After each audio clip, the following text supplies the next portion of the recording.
Japanese engineers have toiled for weeks under the cover of monsoon rains. Their hands, calloused from 1,000 futile digs across the atolls, have carved Naabis into a monument to inevitability.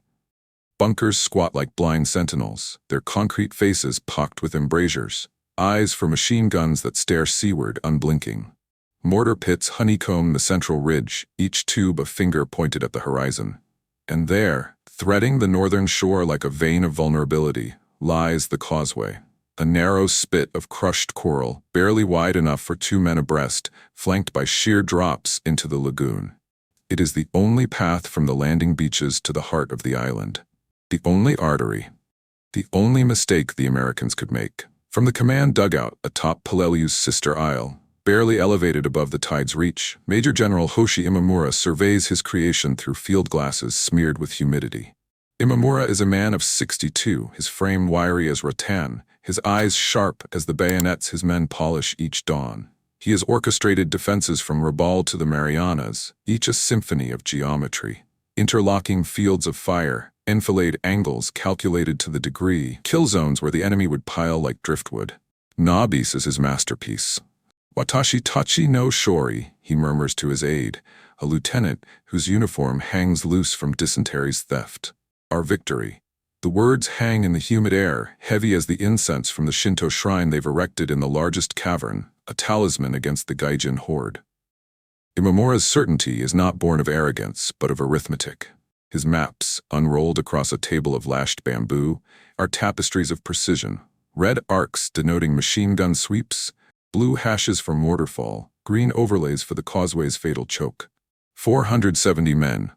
Veterans of Guadalcanal's meat grinder, conscripts from the home island's rice paddies, man the guns. They have zeroed every barrel on that strip of coral. Ammunition crates, stacked like offerings, brim with 7.7mm rounds and 81mm shells. Food, rationed rice balls and fish heads enough for eternity. Water, cisterns hewn from limestone guarded by tripwires that sing of intruders. The Americans Imamura knows will come by the book. Higgins boats churning the shallows, Marines spilling onto the beaches, funneled inexorably toward the causeway. There they will break. There they will bleed into the sea. "Banzai no tamashi," he tells his officers during the evening briefings, his voice a gravel whisper. The spirit of the charge. But in truth, no charge is needed.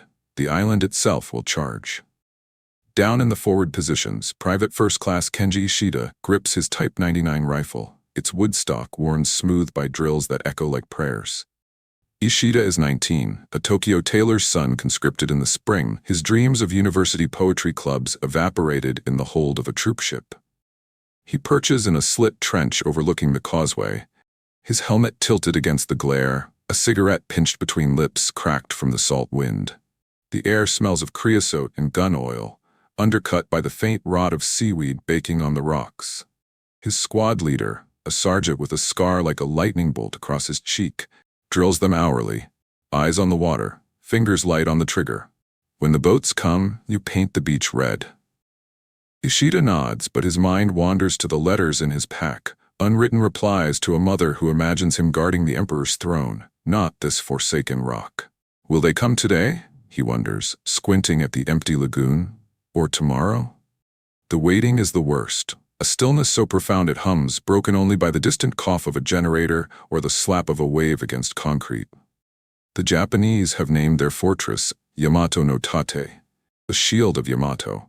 It is invulnerable, they believe, because it is inevitable. Imamura pores over intelligence scraps. American reconnaissance flights buzzing like hornets, their PBY Catalinas dropping shadows but no bombs. The Gaijin are predictable, schooled in the Navy's amphibious manuals, flotillas massing for a frontal assault, engineers bridging reefs, infantry marching the obvious path. Naabis's reefs are a natural ally, shredding propellers and hulls, forcing the landing to that fatal northern beach. From there, the causeway beckons like a siren's call. Cross it, and the guns awaken. Refuse it, and the lagoon becomes a grave. Imamura smiles faintly as he traces the line with a cigarette ember. They will come, he says to no one, and they will fall. Aboard the USS Mount McKinley, command ship of the Palau Assault Force, anchored in the shadow of Angkor, the sea is a millpond, but the air aboard is thick with the tang of diesel and unwashed anticipation. It is D3, 3 days to H. Hour. In the flag plot, a haze-gray room lit by gooseneck lamps, Colonel William Bucky Harris stands over a table strewn with charts and photographs. Captain Walter Stout, Harris's executive officer, hovers at his elbow. A stout man in every sense, his round face flushed under a campaign cap, his voice a baritone rumble of West Point caution. Stout is the anchor, the man who quotes manuals like scripture. "Sir," he says, tapping the causeway photo with a stubby finger, "the Japs have this wired tight, interlocking fields enfiladed from the ridge. We hit that beach, we're rats in a funnel." His words carry the weight of doctrine. The Navy's landing tables, the Corps' assault schematics. Stout has seen Harris's hunches before, flank maneuvers at Namur that shaved hours off a slog, but Naabis feels different. The reefs are a nightmare, the surf a gambler's dice. We stick to the plan, secure the beachhead, bridge the lagoon, advance via the causeway.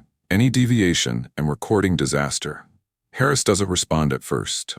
He leans closer to the photo, the black and white grain resolving into lethal clarity. The causeway's serpentine curve, bunkers winking from the tree line, the empty expanse of beach beyond. The room falls quiet, officers shifting in their folding chairs, the hum of ventilators the only pulse. Finally, Harris straightens, his voice low, edged with the finality of a cocked hammer. "We won't play their game." The words land like a dud shell. Stout's brow furrows, a vein pulsing at his temple. "Sir, with respect, that's not in the op order." Murmurs ripple, lieutenants exchanging glances, a major clearing his throat. Harris meets their eyes, not with anger, but with the calm of a man who has stared into too many graves. Their game is the causeway. Every gun, every eye, locked on that strip of coral. They've built a cathedral to certainty, and we're not walking the aisle. He slides the photo aside, revealing a broader chart. Naabis's southern flank, a 2-mile crescent of open ocean, reefs parting like reluctant jaws to a hidden cove. No causeway there, no obvious path, just surf that breaks like thunder, currents that swallow boats whole. We land south, open water, hit the rear while they pray for our ghosts on the north. Disbelief blooms into dread. Stout's face drains to the color of old linen. 2 miles offshore? In this slop, the boats will broach, sir. Men will drown before they touch sand. Harris nods, acknowledging the truth without flinching. Some will, but 470 Japs won't fire a shot until it's too late. The room holds its breath, the weight of tradition pressing like humidity. Harris has always been the calculator, not the gambler, the officer who reads terrain like tea leaves, who turns intuition into geometry. But this is heresy, a rewrite of the Corps' Bible. Madness, Stout thinks, or genius. God help us tell the difference. Imamura, oblivious across the water, retires to his cot as dusk bleeds the sky crimson. His dreams are of orderly charges, of Americans breaking on the causeway like waves on reef. Ishida in his trench shares bully beef with his squad, the talk turning to home, cherry blossoms geisha laughter, before silence reclaims them. The guns are cleaned, the maps consulted, the faith renewed. Naabis stands ready, a fortress forged in the fire of expectation. But as they waited for death to come charging across the causeway, it was already behind them. The salt-stiffened pages of Colonel Harris's journal lie open on the wardroom table, a faint crease from where his thumb pressed too hard during sleepless watches. It is D2 now, the eve of the assault, and the Mount McKinley's engines thrum like a distant heartbeat, vibrating through the steel deck. Harris sits alone under the swing of a bare bulb, its yellow light pooling on entries dated from another hell. November 1943, Tarawa Atoll. The words there are sparse, etched in pencil as if afraid to commit, names of the dead, tallies of the drowned, sketches of reefs that mocked the tide charts. Predictable, he had written then, the ink smudged by sweat or tears or the sea's spray. We were predictable. That single accusation, repeated like a mantra, what became the scar tissue over his command. Tarawa was not a battle, it was a betrayal. The planners in Pearl Harbor, safe in air-conditioned bunkers, had pored over hydrographic surveys. Low tide at H. Hour, enough water over the reefs for Higgins boats to skim like stones. But the Pacific is no clockwork orrery. It breathes, it shifts, it lies. When the first wave churned toward Badio's scarlet beaches, Red Beach 1, they called it, for the blood yet to come, the surf rose like a living wall, 3 feet higher than predicted. slamming the landing craft onto coral spines that gashed hulls and severed legs.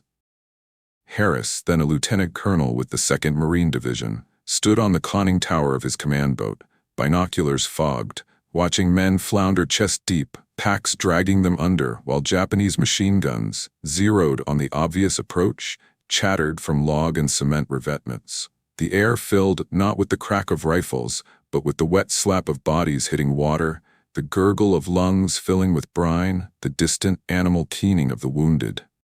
"Keep pushing, God damn it!" Harris had bellowed into the salt-caked megaphone, his voice raw from shouting over the din, but the words dissolved in the chaos.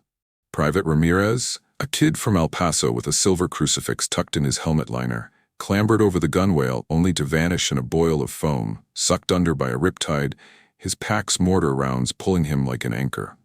Sergeant Ellis, Harris's radio man, keyed the set frantically. "This is dog easy, waves swamping us. Request airstrike on those nests." But the corsairs overhead, low and snarling, dropped their loads short, shredding palms instead of pillboxes.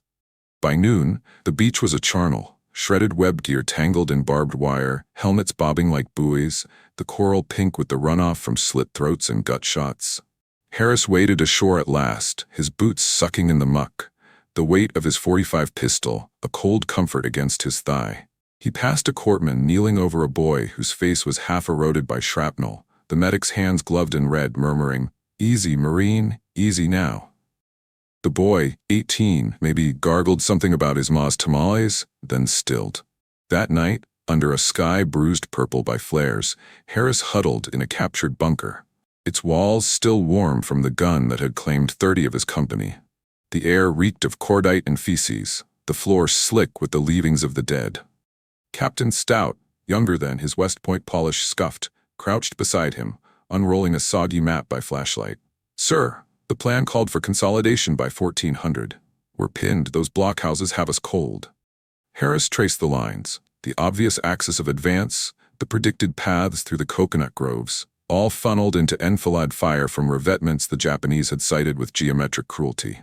Their geometry, he thought, the beams flicker etching shadows on his face. Our faith. By dawn, the count was grim. 1,148 Marines gone, for an airstrip pocked with craters. Harris buried his dead in the sand, shallow graves marked with dog tags on sticks, each spade's bite a question. Why did we come this way? Why did we assume? Saipan came 6 months later, June 1944, a larger canvas of the same folly. The Marianas were the gateway, the stepping stones to Tokyo's doorstep, and the 4th Marine Division hit the beaches under a sun that boiled the sea to broth. Harris, promoted and hollowed, commanded a battalion now, his men the survivors of Tarawa, eyes like chipped flint, laughs edged with hysteria. The intelligence painted a portrait of haste. Japanese defenses thin, rushed, a garrison of 30,000 caught flat-footed. But haste breeds its own illusions. As the Amtraks ground ashore on Yellow Beach 2, the earth erupted. Not in waves of banzai, but in measured, interlocking bursts from hidden caves in the cliffs. Harris's boat ramped down into knee-deep surf, and he stepped out to the whine of bullets clipping palm fronds, the thud of a barman crumpling beside him, his chest a ruin of khaki and bone. The advance was a slaughterhouse promenade, companies charging upslope along fire breaks plotted in the op plan, straight into the maw of Type 92s and knee mortars. Sergeant Red Macaulay, Harris's platoon leader, a lanky Boston Irishman with freckles like rust spots and a grin that defied the odds, hauled a wounded radioman fireman's carry through the kunai grass, the stalks whispering against their helmets like accusatory fingers. Skipper Red gasped later, slumped against a shattered tree, his left sleeve soaked black. "They knew we'd come barreling up this trail. It's like they drew the damn map." Harris nodded, tasting copper on his tongue from a bitten cheek, watching his corpsmen triage the maimed under a canopy of smoke. One kid, a replacement fresh from stateside, clutched his guts like a spilled secret, whispering, "I thought it'd be quick, sir, like the films." It wasn't. By week's end, 3,426 Marines lay in the cane fields, their blood fertilizing soil that would sprout no victory gardens.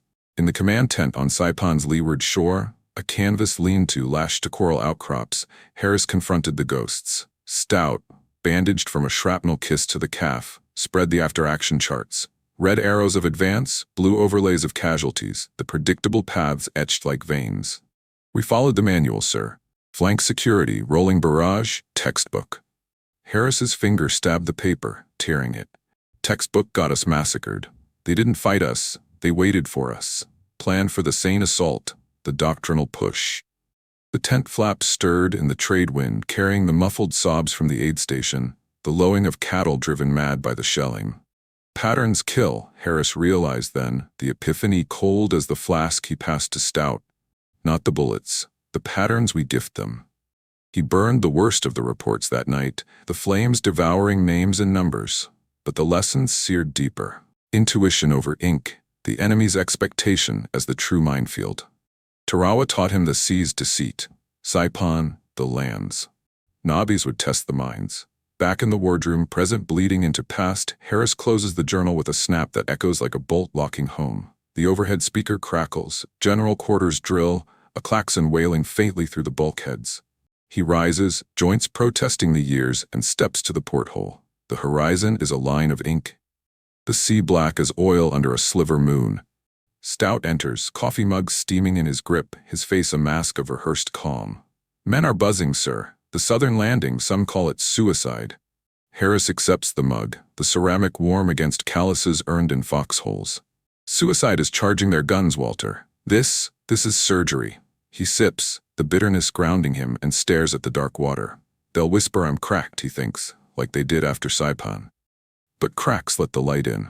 Across the strait, on Naabis, Ishida wakes to the false dawn, his trench a nest of damp khaki and rusting iron.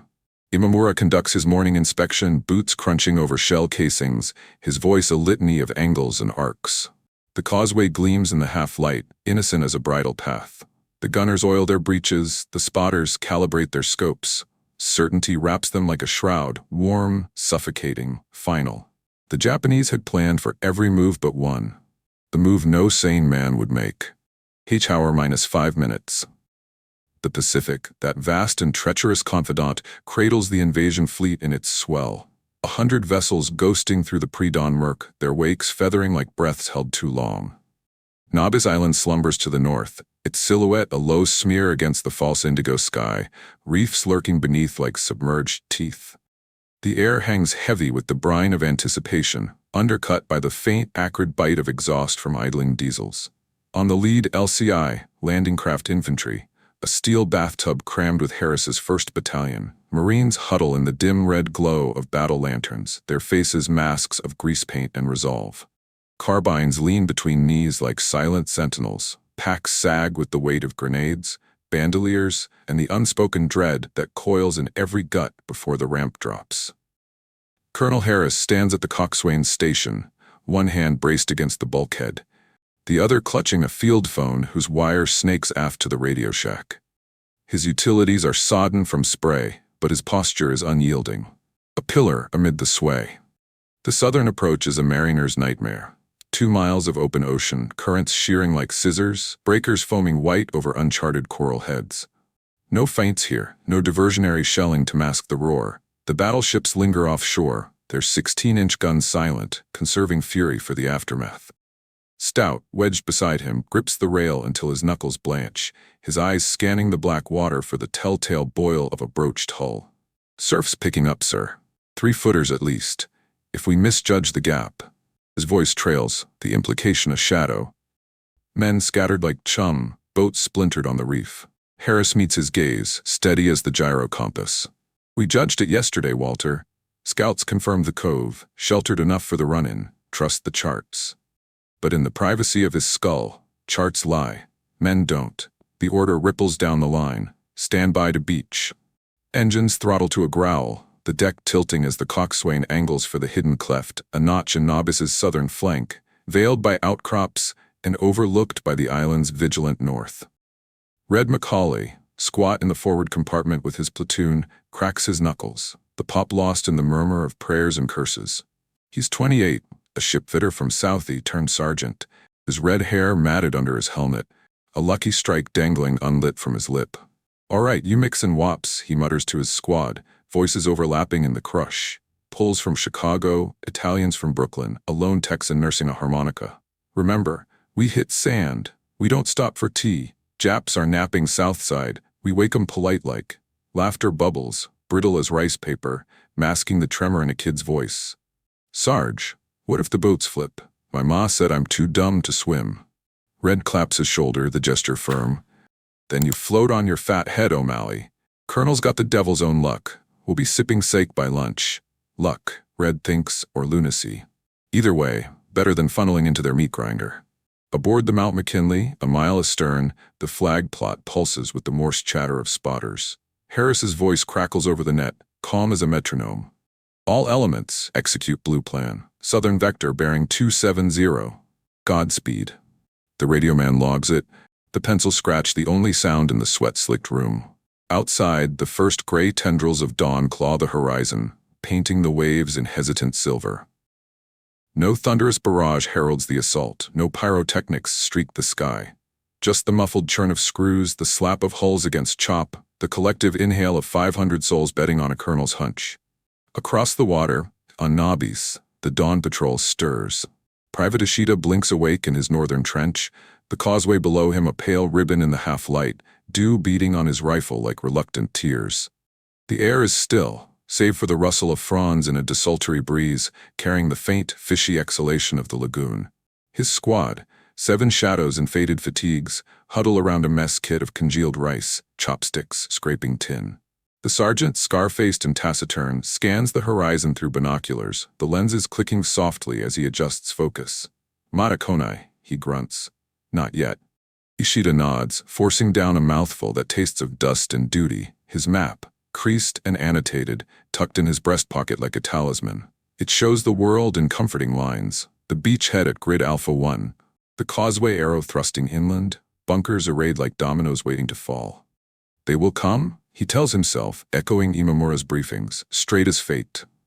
The waiting gnaws, a slow acid, hours of drills, nights of whispers about home islands bombed to ash, the Emperor's voice crackling over shortwave with promises of divine wind. In the command dugout, Imamura sips tea from a chipped cup, steam curling like interrogative fingers. His operations officer, a captain with wire-rimmed glasses fogged by humidity, unrolls the daily overlay. Reconnaissance nil, seas calm, no blips on the radar pickets. Hi, Taisho. The Americans adhere to form, frontal, methodical. Imamura sets the cup down, the porcelain clink of punctuation. As expected, alert the batteries, eyes open at first light. He steps to the slit window, the view framing the empty causeway, its coral gleam mocking the silence. Certainty, he muses, is the spine of command. No dreams of flanking maneuvers haunt him.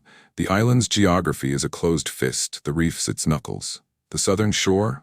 A sheer bluff, waves gnashing at its base, impassable, unconsidered. Hayhower.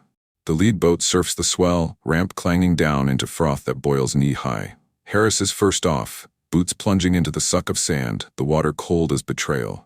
Behind him, the platoon disgorges in a controlled chaos. Men leaping, splashing, carbines held high, the sea yielding grudgingly to their weight. A wave rears, green and feral, slamming the coxswain broadside. He broaches with a shriek of rivets, men tumbling into the surf like discarded puppets. Shouts pierce the roar. "Man overboard, line out!" But Harris presses inland, his voice a lodestone. "Form up! Platoons in column, move!" The beach is a narrow crescent, fringed by stunted mangroves whose roots claw the tide line like arthritic hands.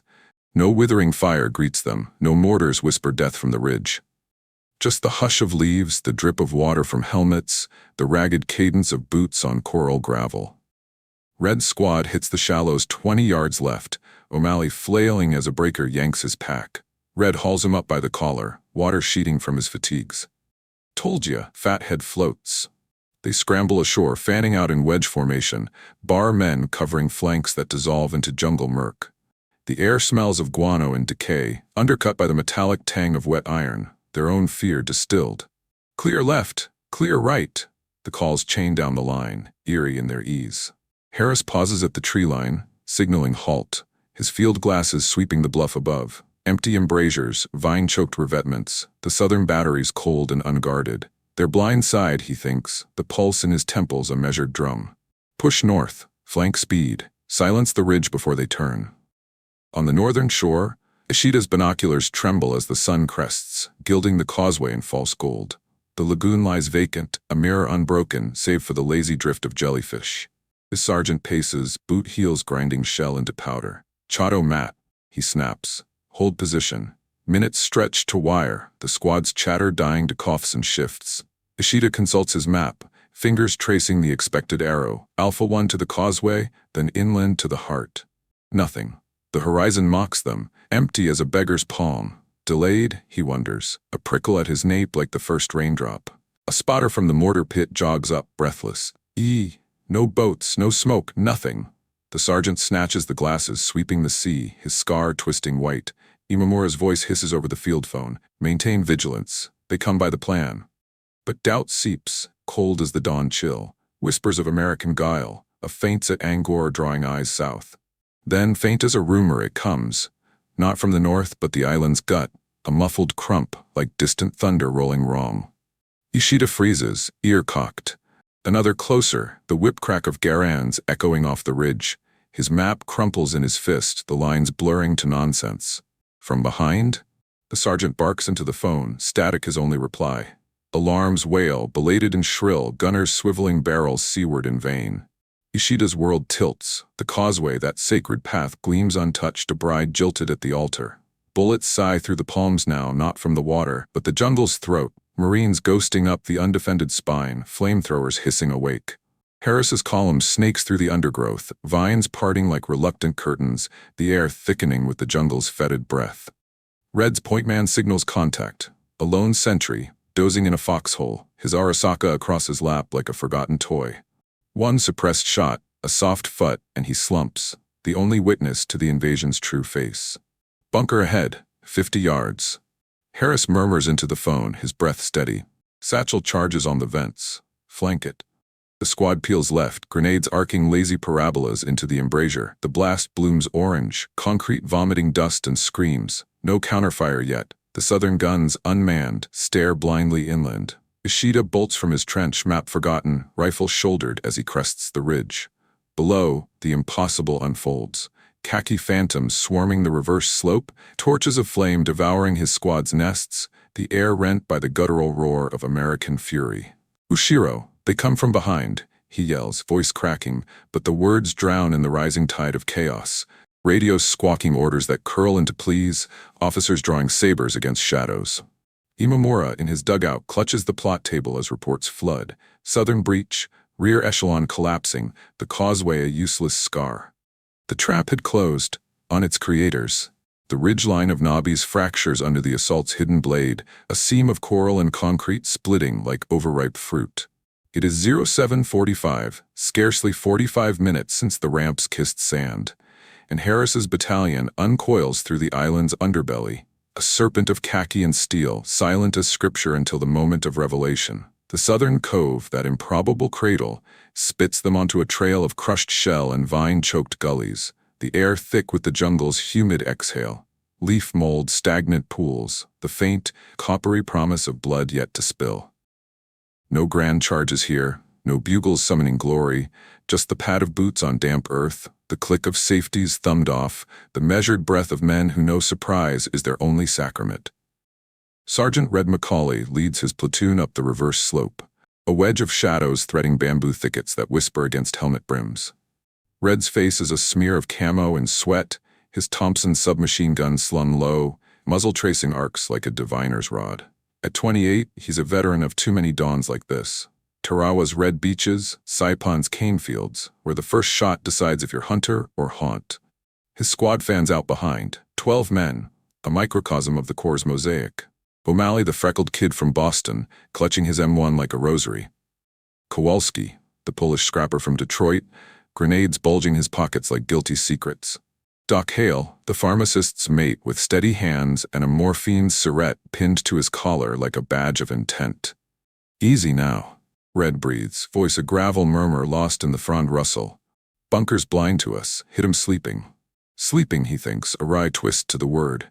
The Japs have drilled eternity into these positions, but eternity faces the wrong way.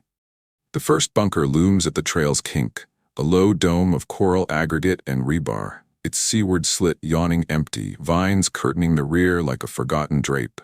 Red signals halt, fist clenched at shoulder height. The platoon freezing mid-stride, breath sinking to the distant lap of waves. A faint snore drifts from within, human as a hearth fire, underscoring the absurdity.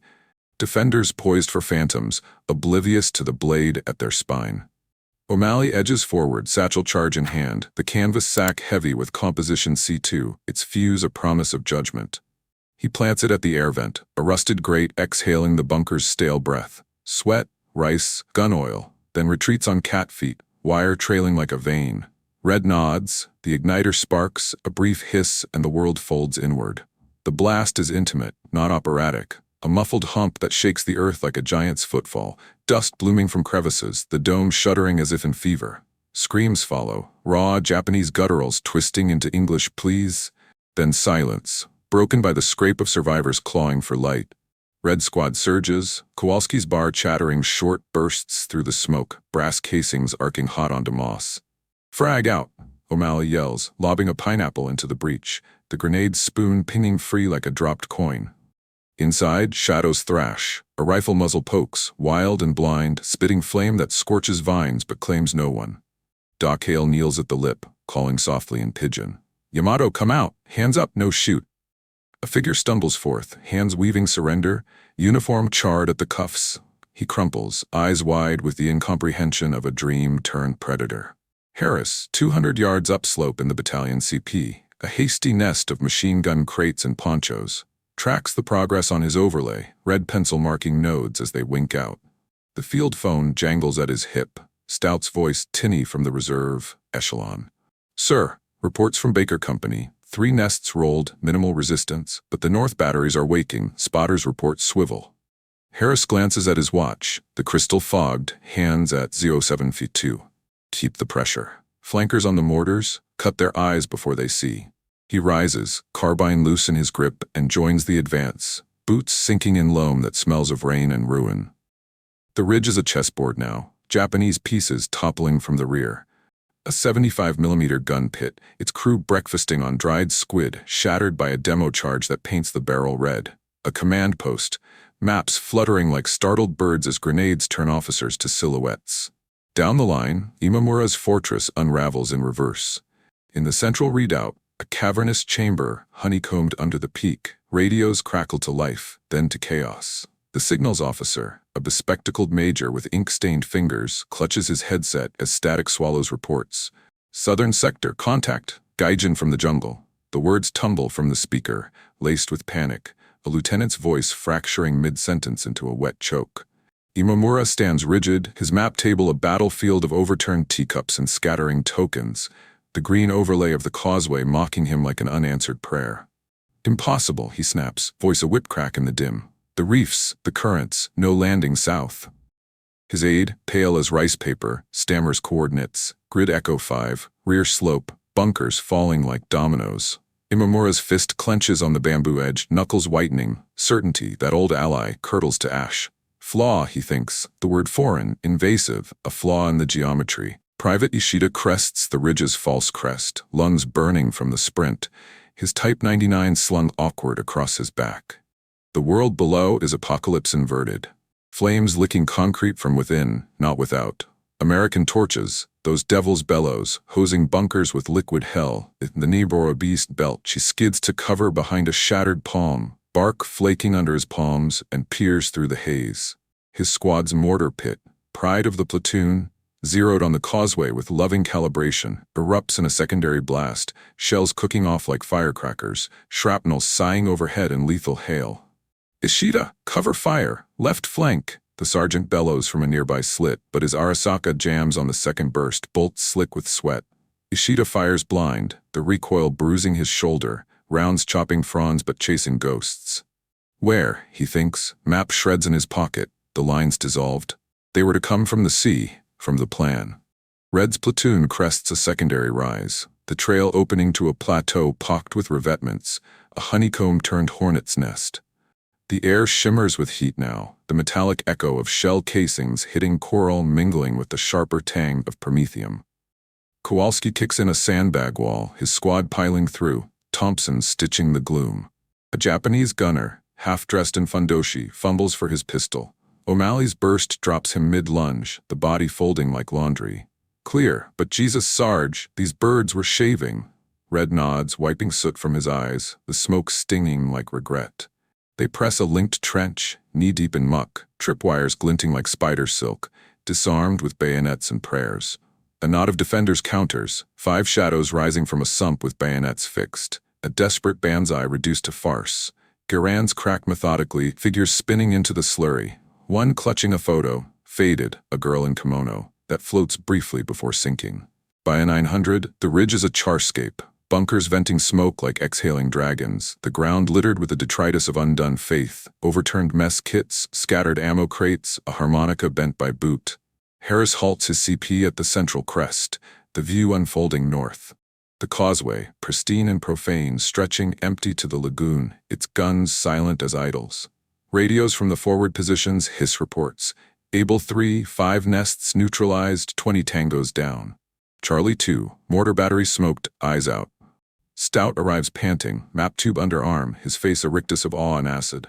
Sir, it's folding. They're breaking inland, no cohesion. But the cost. He gestures to the aid party trailing. 3 litters, sheets stained. The low moans a counterpoint to victory's hush. Imamura, in his deepening redoubt, draws his nambu, the weight familiar as fate. Orders cascade to fragments. Hold the line, counter from the flanks. But flanks are illusions now, the rear a maw. Static fills the wires, a white noise requiem for severed lines. Ishida, retreating with a ragged file, glances back, his trench, that morning's vigil, engulfed in flame, the causeway a distant jest. The plan, he thinks, the rifle slipping in numb fingers, devoured itself. Red Squad claims the last gun on the plateau, a Type 92 howitzer, barrel cold, crew fled or felled. He slumps against the breach, lighting his lucky at last, the match flare etching hollow cheeks. Lunch in Tokyo yet, boys? The laugh is hollow, the smoke curling like questions unanswered. Harris surveys from afar, the island's spine his now, the silence heavier than fire. 470 men had vanished, not into the sea, but into the blindness of their own certainty. The sun hangs at its zenith over Naabis, a white-hot coin suspended in the vault of sky, casting shadows as blunt and unyielding as the truths it illuminates. It is 11:45, 6 hours from the first bootfall, and the island exhales its last defiance in tendrils of smoke that coil upward like the sighs of the spent. The ridge, once a bulwark of calculated angles, lies gutted. Bunkers yawning open like exhumed tombs, their concrete lips blackened and curled from the kiss of thermite. Coral shards glitter in the dust, mingled with the brass confetti of spent casings, each a mute testament to the frenzy that has fled. The air, once sharp with cordite and the iron bite of blood, settles now into a heavier hush, acrid with charred palm and cooling metal, laced with the underlying rot of tide pools disturbed. Waves whisper against the ruined bunkers below, a rhythmic murmur that mocks the morning's thunder, as if the sea itself tires of the spectacle and turns inward to lick its wounds. Colonel Harris stands at the island's shattered crest, his silhouette stark against the haze, carbine slung loose over one shoulder like an afterthought. His face, etched deeper by the hours, bears the patina of soot and salt, eyes tracing the panorama without triumph. Only the quiet inventory of a man who has traded lives for lines on a chart. 15 Marines gone, names he will commit to paper later, each a ledger entry that bleeds. The boy from Red Squad, O'Malley, caught in a ricochet from a cooking grenade, his freckles stark against the pallor as Doc Hale folded the sheet over him. 2 more in the surf, claimed by the reef's indifferent teeth. 12 in the push, felled by the blind panic of defenders turning too late. 15, Harris thinks, the number a stone in his palm for 470. Arithmetic's cold mercy. Below, corpsmen navigate the wreckage, their satchels heavy with the tools of salvage. Morphine for the moaning, tags for the still, the low chant of easy, Marines, stay with me, threading the quiet like a dirge. Sergeant Red Macaulay slumps against a toppled machine gun mount, its barrel twisted skyward in futile prayer, a cigarette trembling between his lips. The Lucky's ember flares with his draw, casting fleeting warmth on cheeks hollowed by the morning's toil. His platoon, down to 8 effectives, clusters nearby, passing canteens of brackish water that tastes of rust and relief. Kowalski, bandaged crudely on the forearm, winces as he flexes his fingers, the white gauze blooming pink. Sarge, you think the brass'll pin us for this? Or just another island secured in the dispatches? Red exhales smoke in a slow plume, watching it dissolve into the canopy's lace.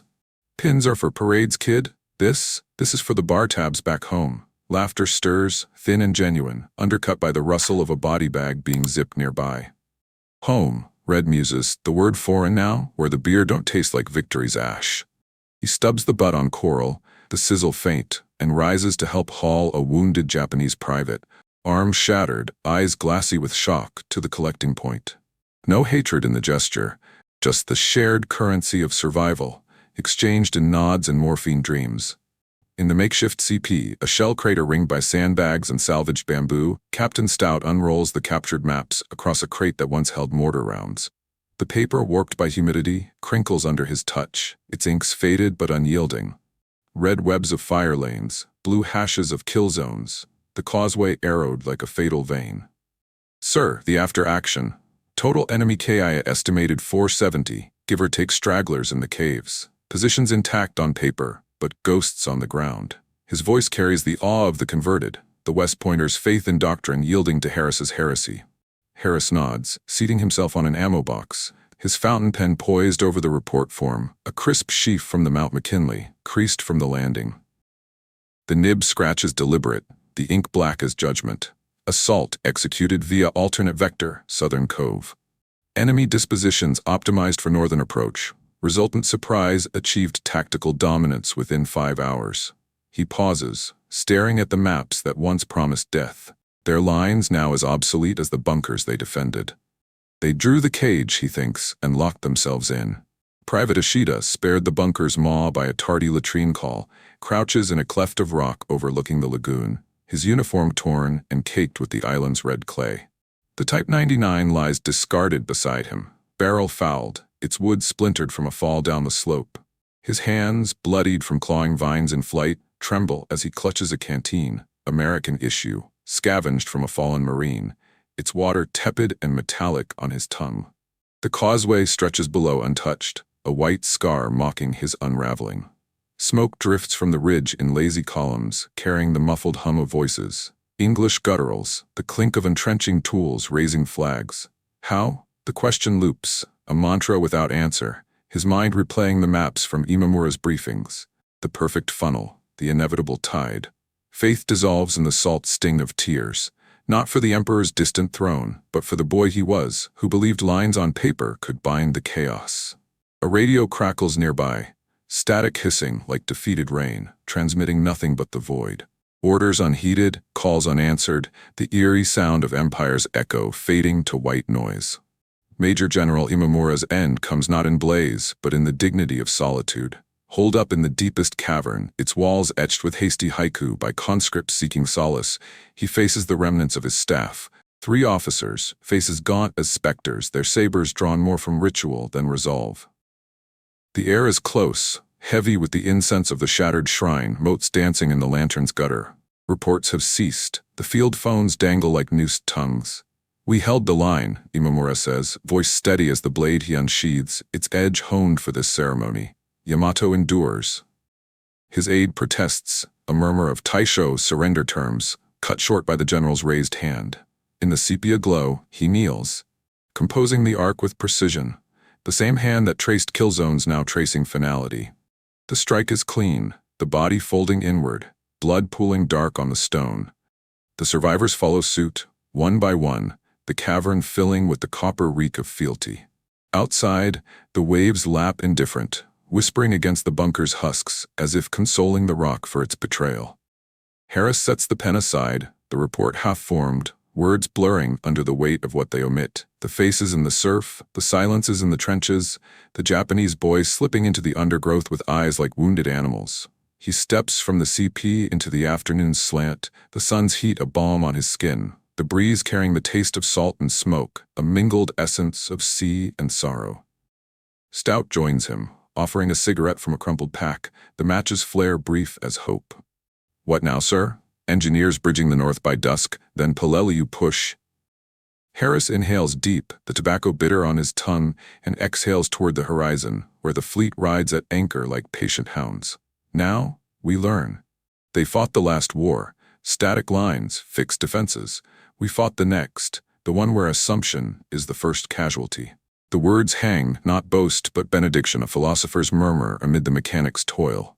Red passes nearby, directing a work detail to the caves, his voice light but laced.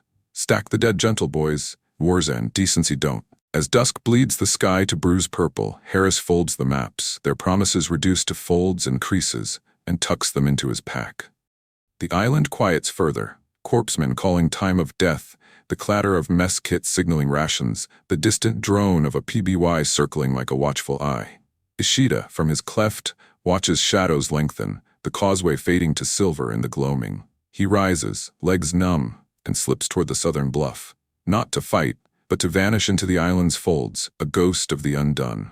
Certainty, he understands now, kills faster than bullets. It blinds before it strikes, turns strength to shroud. Harris lingers at the water's edge, boot prints filling with tide, the whisper of waves, a counterpoint to the inner hush. Illusion, he reflects, the word a key turning in the lock of memory. The Japanese thought they'd built a perfect kill zone, but Harris had built a perfect illusion.